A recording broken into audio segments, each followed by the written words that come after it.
This posture helps with building strength in the spine and also creating that space that we need.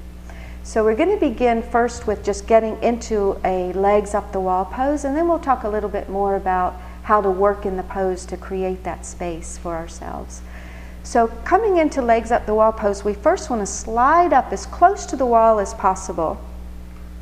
So just moving off to the edge of your mat with your feet and your feet into your buttocks as close as possible, and the knees into the chest. So you're sliding almost all the way off of your mat and up against the wall.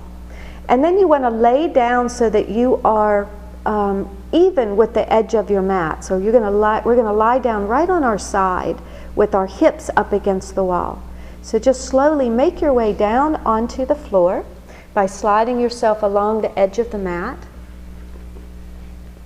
And again, placing the hips all the way up as close to the wall as possible. Knees are into the chest, and then we're just going to roll over onto our back and bring the feet and the legs right up the wall.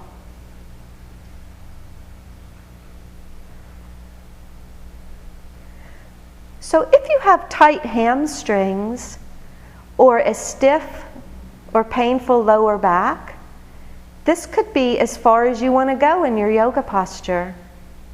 You're already reaping many of the benefits of shoulder stand just by helping with the blood flow in the legs, concentrating on broadening the upper back, flattening out the low back, letting the tailbone or the sacrum flatten out all the way down against the floor. So just take a few deep abdominal breaths here and let yourself settle down into your mat.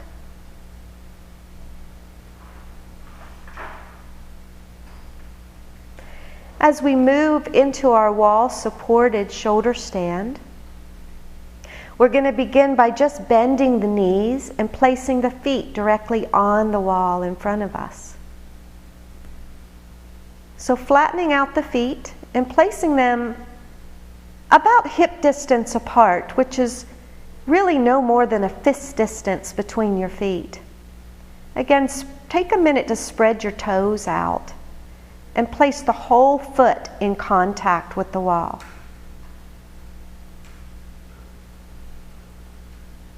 Now bring your chin into your chest just slightly,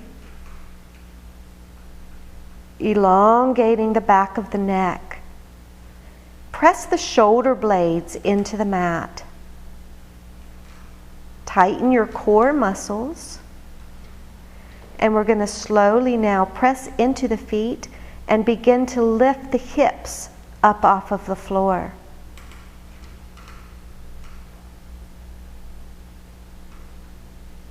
As you raise your hips up, you want to squeeze the glutes or the buttocks, pressing the hips towards the shoulders.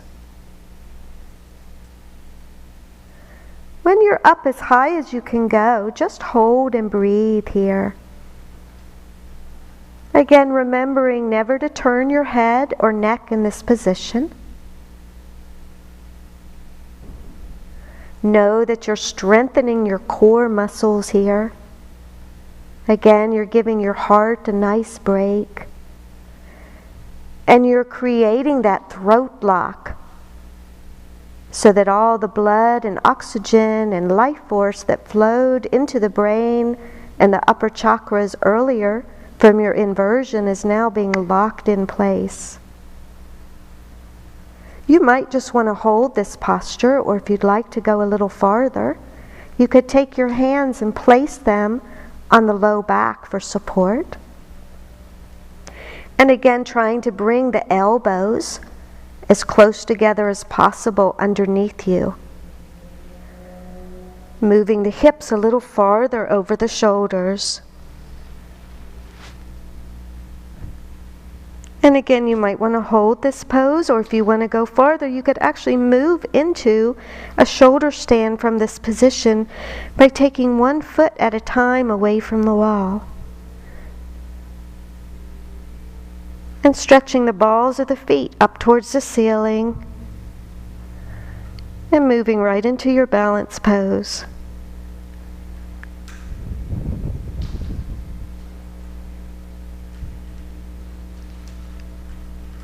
Of course, if you'd like, you could move into your plow pose from here by dropping your feet down over your head.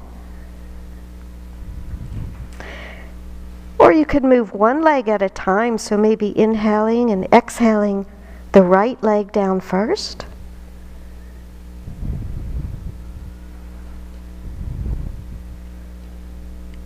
And then inhaling back up. And then exhaling the left leg down.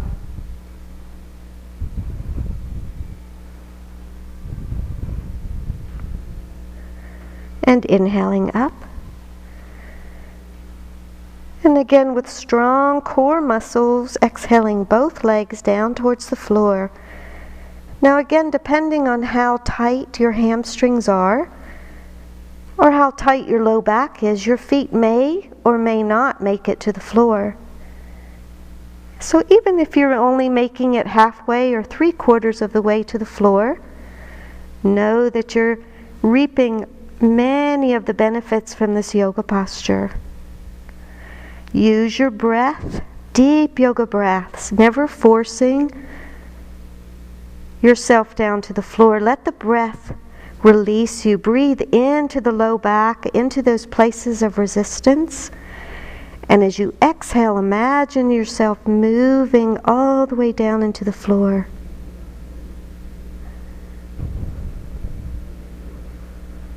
Maybe just hold here for a few breaths.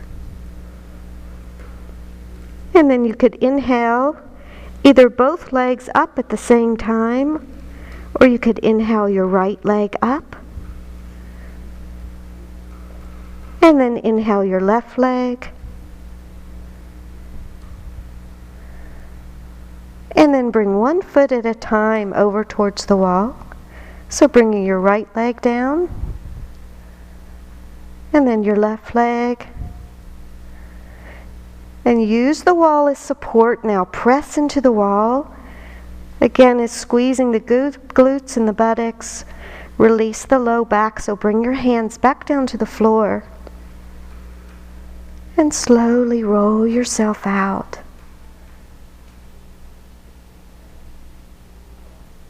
Lowering yourself back down into your legs up the wall pose. And once more flattening out the upper back. Flattening out the lower back. And just hold here and breathe for a few breaths.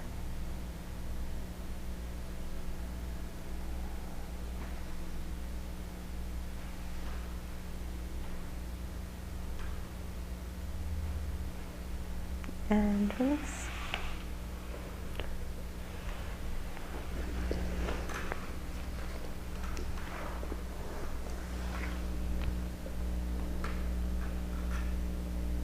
And that's our shoulder stand.